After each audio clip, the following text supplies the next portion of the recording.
At Lowe's, get up to 35% off select major appliances.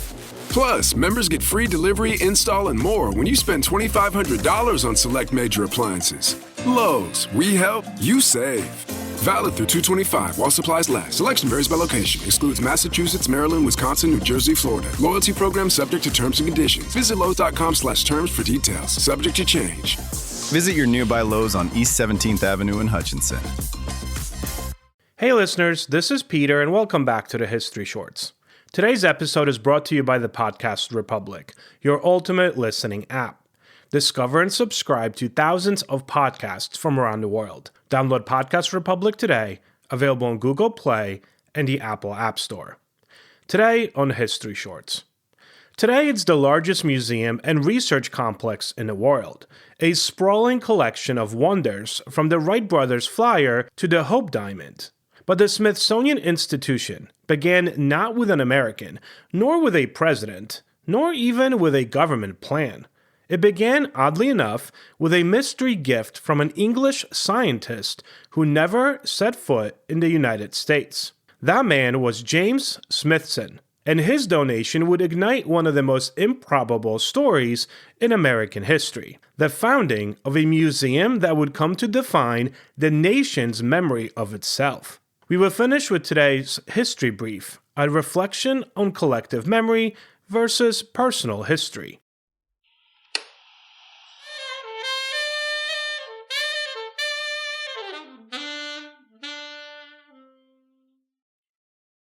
A quick word from our sponsors.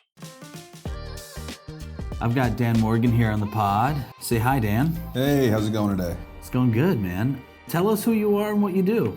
I'm Dan Morgan. I'm an attorney and a managing partner at Morgan & Morgan, which is America's largest injury law firm. That's pretty awesome. I think I saw a billboard of yours recently that said 20 billion won. 20 billion is an insane number.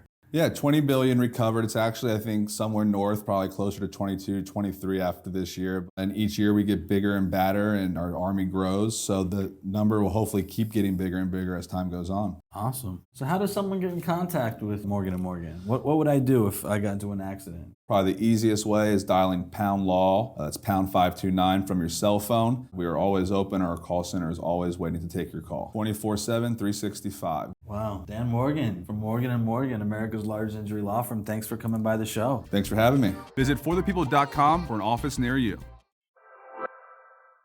This day in history. On February 14th, 1779, British explorer James Cook was killed in Hawaii during a confrontation with local islanders. On February 14th, 1929, the St. Valentine's Day Massacre took place in Chicago, when 7 men associated with a rival gang were murdered, an event that symbolized the brutal violence of Prohibition-era organized crime. Story of the day.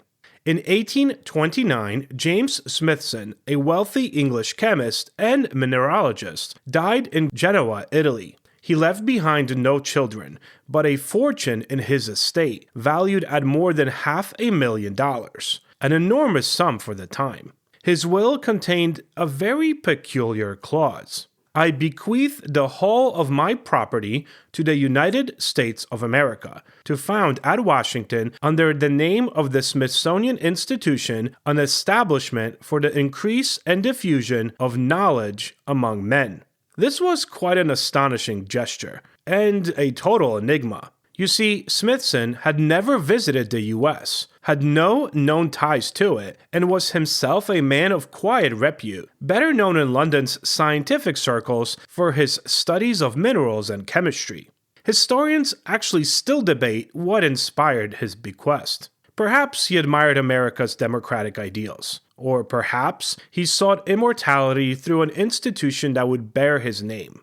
Whatever the reason, his gift, more than $500,000 in gold, roughly $16 million in today's money, arrived in Washington in 1838, packed in 11 boxes, labeled simply the Smithsonian Legacy. And suddenly, the young United States faced an unexpected question. What exactly do you do with a fortune given to you by a dead Englishman? At the time, Washington, D.C. was not yet a city of grand marble museums. It was actually a swampy, half-finished capital with muddy streets and a Capitol dome still under construction. Congress itself was baffled. For years, they argued fiercely over how to use Smithson's money. Should it be a library to promote literacy, a scientific institute for research, a university open to all, or perhaps a museum collecting the artifacts of civilization?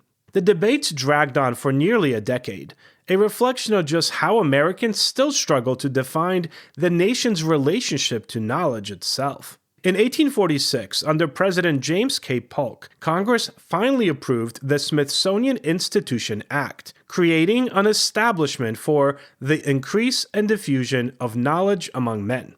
It would not be a university nor simply a museum, but kind of a hybrid, a place of learning, discovery, and preservation. And from the moment that it opened, it began collecting the pieces of the American story. The first building, the Smithsonian Castle, rose from the National Mall in 1855. Built of red Seneca sandstone, it looked like something out of a medieval dream, part fortress and part cathedral. It became the headquarters, museum, and residence for the institution's first secretary, Joseph Henry, a brilliant physicist and one of the most respected scientists in America. Henry envisioned the Smithsonian as a hub of scientific research, communication, and exchange, not a dusty warehouse of curiosities. He organized weather observations that would later lead to the creation of the United States Weather Bureau, sponsored groundbreaking studies in magnetism, and then promoted communication between scientists across the nation. But America was changing quite fast. The Civil War loomed, and with it, a hunger to document and define what the young republic actually stood for.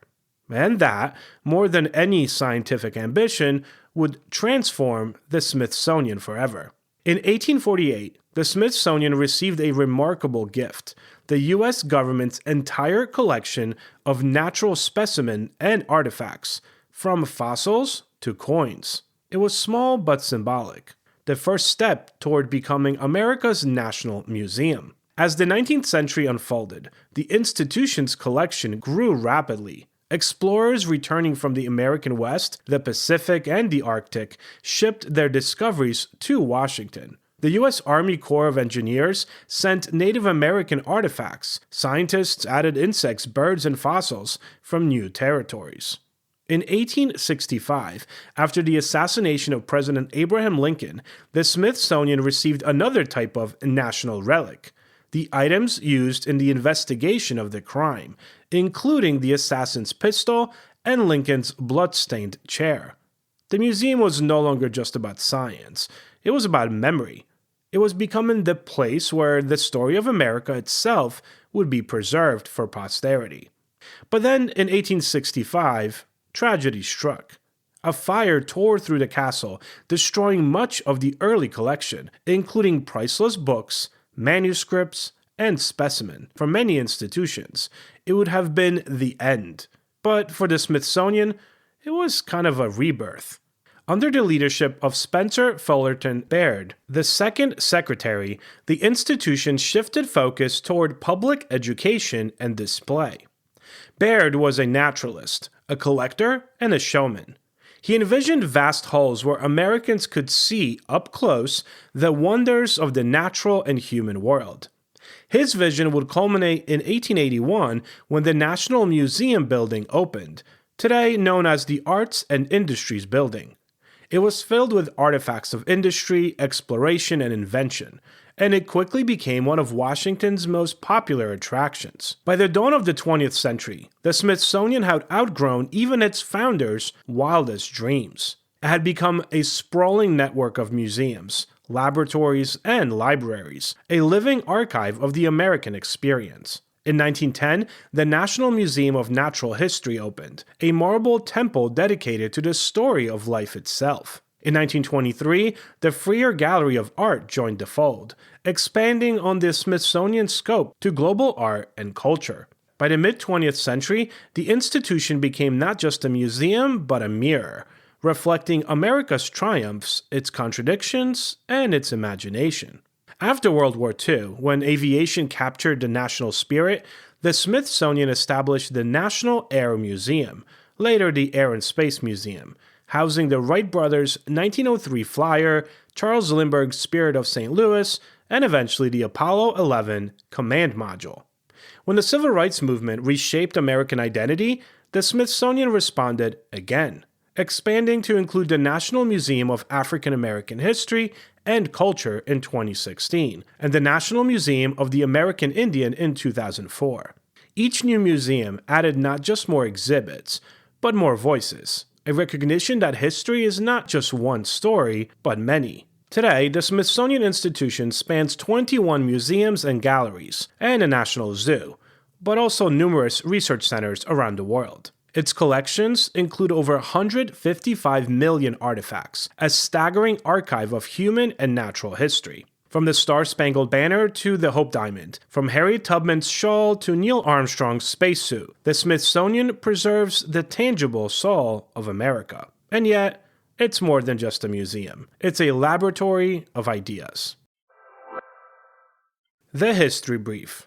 Close your eyes for a moment and think about where you were on September 11th, 2001. Or, if you're too young to remember it firsthand, what images and stories have shaped that day in your mind? Now think about the Holocaust. The grainy photos, the survivor testimonies, the memorials that stand silent but speak volumes. These aren't just historical facts. They're woven into what sociologists call collective memory, the shared version of the past that binds us as a society. French thinker Maurice Halbwachs argued nearly a century ago that memory isn't truly individual. It only exists within a group. We remember through the stories, rituals, and symbols our communities have passed down. The Holocaust, for instance, endures in our collective consciousness as a moral anchor, a warning etched into education, museums, and the never again vows. 9/11, too, became a global trauma almost instantly, watched live by millions, turning personal shock into a unified national and even international narrative of loss and resolve. But here's the tension we're living through today. In our fragmented media landscape, where everyone has a platform, personal stories flood in alongside the official ones. A survivor's grandchild posts a family letter on social media. A viral thread reinterprets an old event through today's lens. Memes and hashtags reshape how we recall wars, pandemics, and revolutions. Does this explosion of individual storytelling preserve truth by keeping history alive or diverse? Or does it risk diluting the hard-won shared lessons, turning profound tragedies into competing narratives, where the facts blur into feelings and the collective warning gets lost in the noise? Will we guard the unifying power of collective remembrance, or let 1,000 personal histories pull it apart? Thank you so much for spending some time with me again, and for helping make this little show such a mighty success. If you are enjoying this show and would like to help with its production, you can always donate a few dollars at buymeacoffee.com or become a Patreon member to enjoy these episodes ad-free. Both of those links can be found on our website at www.historyshortspodcast.com. Have a great rest of your day, and I will talk to you all again tomorrow. Whether you're solving murders during breakfast, cracking cold cases on your commute, or playing amateur detective at bedtime, Amazon Music's got millions of podcast episodes waiting. Just download the Amazon Music app and start listening to your favorite true crime podcasts ad-free, included with Prime.